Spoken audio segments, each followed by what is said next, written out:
Global leaders are lining up to show support after Russia alleged that Ukraine tried to target Vladimir Putin's residence with drones, deepening tensions around already fragile peace efforts. On December 30th, Indian Prime Minister Narendra Modi said he was deeply concerned by reports of the targeting of the residence of the President of the Russian Federation. He urged all sides to stay focused on diplomacy and to avoid any steps that could undermine the prospects for peace. Modi said, and I quote, "Deeply concerned by reports of the targeting of the residence of the President of the Russian Federation. Ongoing diplomatic efforts offer the most viable path toward ending hostilities and achieving peace. We urge all concerned to remain focused on these efforts and to avoid any actions that could undermine them." Unquote. The United Arab Emirates also strongly condemned what it described as an attempt to target Putin's residence, issuing a sharp statement via its foreign ministry. In its message, the UAE said the alleged attack poses a serious threat to regional security and stability at a highly sensitive time. Abu Dhabi expressed solidarity with Russia and reiterated its rejection of all forms of violence aimed at undermining security and stability.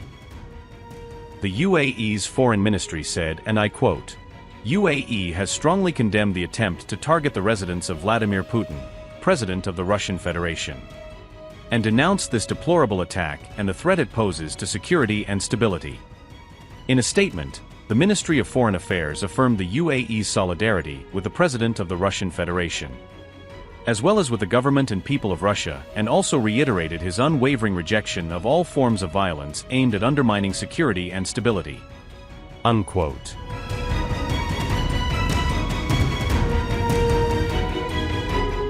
Donald Trump said he was very angry after Putin personally briefed him about the alleged drone attack on his residence.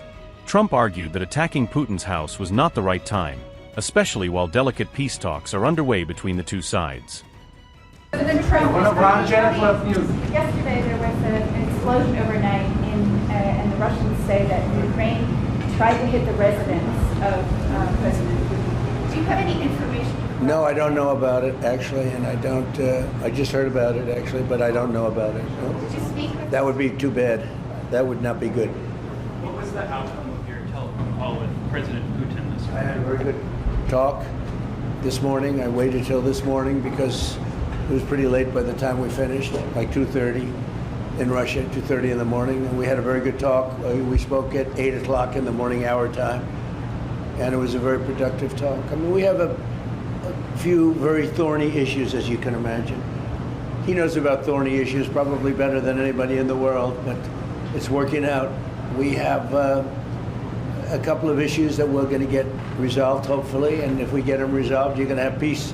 You're going to have Ukraine, they're losing 26,000 soldiers a month. Can you believe it? A month, 26,000 young, beautiful soldiers, and plus some people in Kiev, and relatively small, but a lot, you know, still people, and it's a lot of people.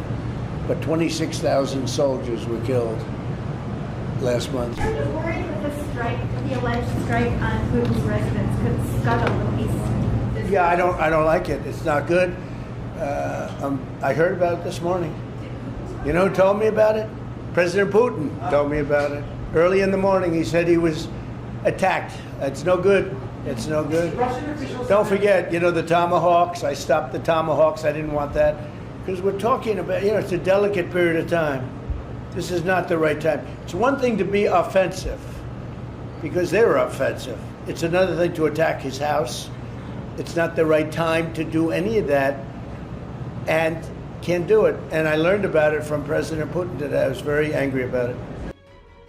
The U.S. president added that, despite the incident, a peace deal remains very close following his recent meeting with Ukrainian President Volodymyr Zelensky.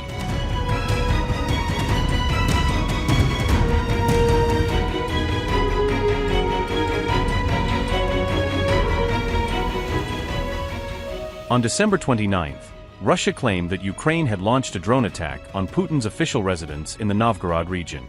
Foreign Minister Sergei Lavrov said Russian air defenses intercepted 91 Ukrainian drones aimed at targets in the area. Lavrov stated that there was no damage or casualties at Putin's residence, but still labeled the incident a serious escalation. Moscow called the alleged strike a terrorist attack, carried out in the middle of active peace negotiations involving U.S. mediators. Lavrov warned that Russia's negotiating position would be revised after the incident, implying a tougher line in future talks. Kremlin aide Yuri Ushakov said Putin raised the attack directly with Trump during a phone call, framing it as an unacceptable provocation. Ushakov added that Putin warned Trump the incident would not go unanswered, suggesting some form of response is being prepared.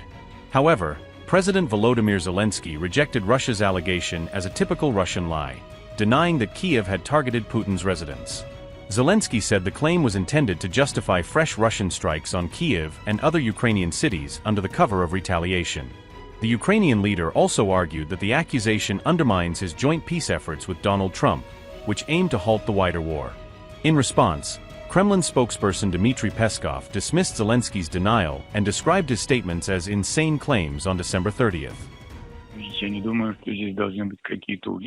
I don't think there should be any evidence here if there was a massive drone attack that was shot down thanks to the precise work of the air defense. As for the drone debris, I can't comment, as this is a question for our military.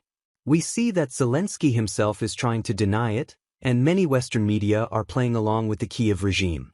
They're starting to spin the story that it didn't happen. But these are insane claims.